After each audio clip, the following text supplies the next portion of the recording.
Seven Sisters Indoor Market, also known as El Pueblito Paisa, is home to many South American businesses but may be forced to close down. Haringey Council have forced through a compulsory purchase order in order to use the land for a new property development. Uncertainty surrounding the market's future and the businesses within has been lingering for over a decade, but is expected to finally be resolved when the Secretary of State gives their final verdict in the coming weeks.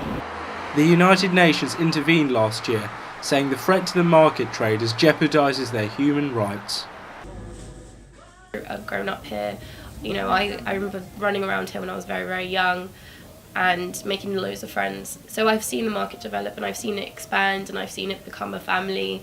And that's why, for me, it's very, it's very important. It's very personal to me because I know all these people and you do collectively become very close. And it becomes a community within itself. A lot of the traders here rely on the market as the livelihood, so if you take that away from them, essentially they're losing everything.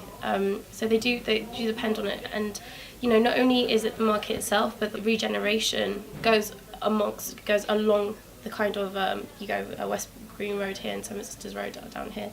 So there's a lot. It's not only the market that's been affected, but just local people that have been affected as well. Haringey Council declined any opportunity for an interview. However, Councillor Alun Strickland, whose portfolio covers the redevelopment, did release a statement.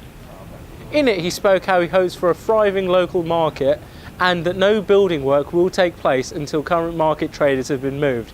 He also pointed out that Haringey Council have made steps to make sure the move is undertaken in a fair way. Property developers Granger will build 196 homes on the site, of which none will be affordable housing. A new site across the road is being earmarked as the market's new location. What they have here can't just be replicated in some commercial setting. I mean, if you imagine what a new market will look like in a brand new building with lots of concrete walls, they're not going to be allowed to do any of this in any new building. They'll just be presented with an empty concrete shell, and they'll be very, very, very restricted in what they can do with it. Whether the market will be given the chance to flourish on its current site, potentially using the large empty space above it, remains highly uncertain. The way that we see it is Chinatown was given its space to grow and expand all through Soho, Leicester Square, all that area. So what we imagine is, if we would be able to be given that space as well, it could essentially become kind of like a Latin corner. And hopefully, you never know, people can actually recognise the space as, oh look, let's go to the Latin corner. Even market traders who are more pragmatic about the move agree several issues must be resolved first.